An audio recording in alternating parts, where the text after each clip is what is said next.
presidential candidate of the Labour Party, Peter Obi, alongside his wife, Margaret Obi, met with His Holiness Pope Leo XIV. Peter Obi said he traveled to Rome after a trip to the United States with the goal of praying for Nigeria's peace, unity, and renewal. Obi made the comments in a post on X, saying that he brought Nigeria's challenges before God during a spiritual pilgrimage. He wrote on X, and I'll read his post in part. He wrote, "At St. Peter's, we were privileged to be received in audience by His Holiness Pope Leo XIV, to whom we humbly appealed for prayers for our beloved country, Nigeria.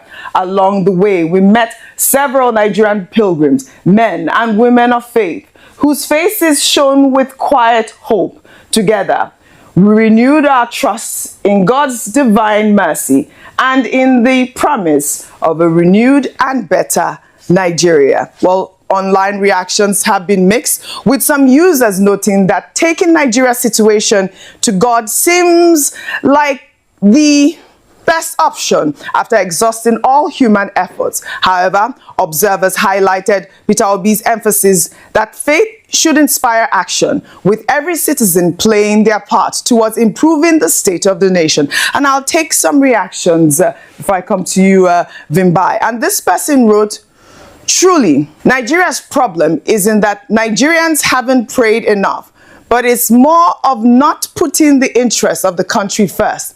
If we like, let's pray from now till 1 million years without doing the right thing for our country. Our country won't change.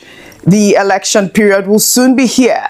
Let's make the right call. Hashtag God bless Nigeria." Another ex-user wrote, "Whether I agree or not about taking Nigeria's matter to God, I think as a nation, we must first take the matter into our own hands, because even the Bible said the violent ones taken it by force. Until we do our part to take this nation from political vampires, looters, and thieves, God is not going to come down to help." And I think that is a valid point, Vimbai. But in the meantime, President Bola Ahmed Tinubu has arrived Rome, Italy, to participate in the Aqaba Process Heads of State and Government level meeting focused on West Africa's security crisis. The meeting, beginning October 14th, is a counter-terrorism initiative launched by King Abdullah II of Jordan in 2015 and co-chaired by Jordan and the Italian government.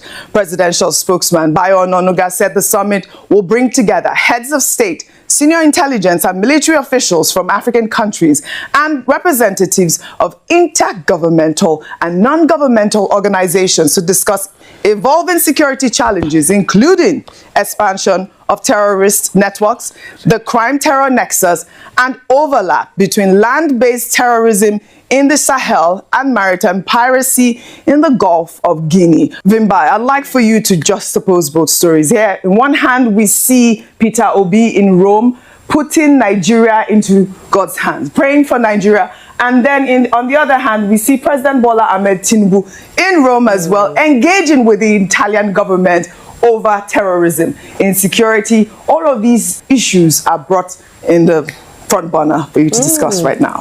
That's a busy time in Rome, certainly. I'll come sit with you. Fantastic. So, I mean, it's a busy time in Rome. Where do I begin? Let me begin from the fact that the first thing that brought me to Nigeria when I first came to this country many years ago was actually church.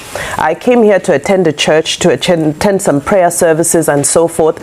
And I bring this to the discussion because I want to highlight the fact that I don't think Nigeria has a shortage of prayers or a shortage of the presence of God. I don't think it's always honorable for people who want to go on pilgrimages and pray around the world where they feel closest to God and where they feel God can hear them the loudest. Absolutely fine. But here in Nigeria, we do not have a shortage of God.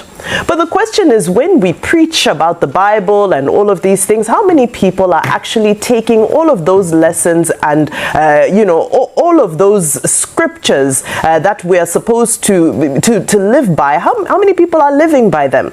So I think that in the case of, Mr. Peter Obi and his beautiful wife, I think it's a noble cause for them to embark on this journey. But I think Nigeria Nigerians right now want to hear their proposed solutions as an opposition in waiting, if I may call it that. Political season has heated up, and the questions continue to spring up. We're here talking about presidential clemency and pardons. We're talking about the screening of a new INEC chair. We're talking about movements happening with political permutations by the day. There's a lot of uncertainty with the economy. Insecurity, is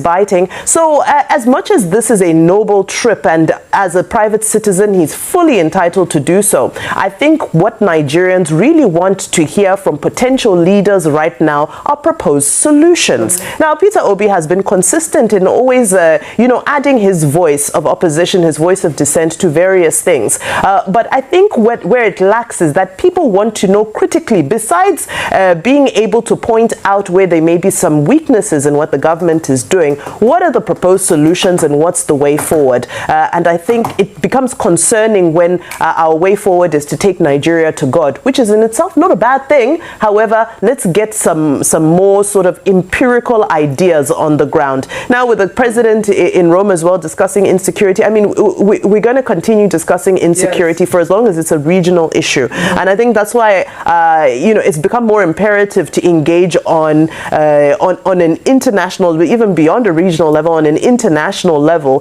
to try and see how we can find some sort of solution, sustainable solution to the crisis that we have going on in the Sahel.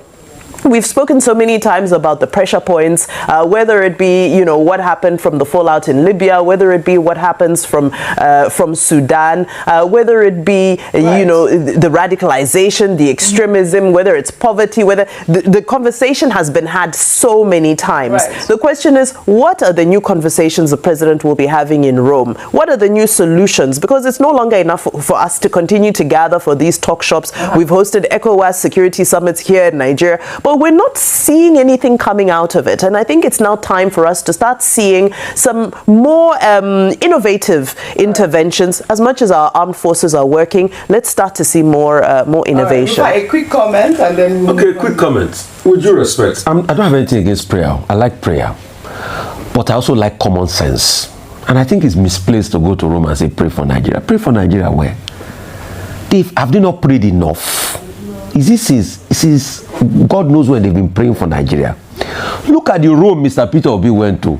Is it prayer that they used to build Rome? They collected taxes, sales taxes and the likes. You pay taxes? No, they collected taxes. You don't pay POE. You don't pay POE every month. You have to pay taxes. Do you know how much you remove from your deducted PE every that we all pay here? No. So they pay sales taxes and everything. They have institutions that work. Yes. That make the place work. They didn't say because it's Rome, Holy See, oh, God from heaven, make Rome work. No. They don't pray to make it work. They clean their streets. They make it work. So enough of all this prayer. If in Rome, it is leadership that works there. They have departments of government. Why can't our department work? But when you ask questions about accountability here, I'm not going there. I'm not talking.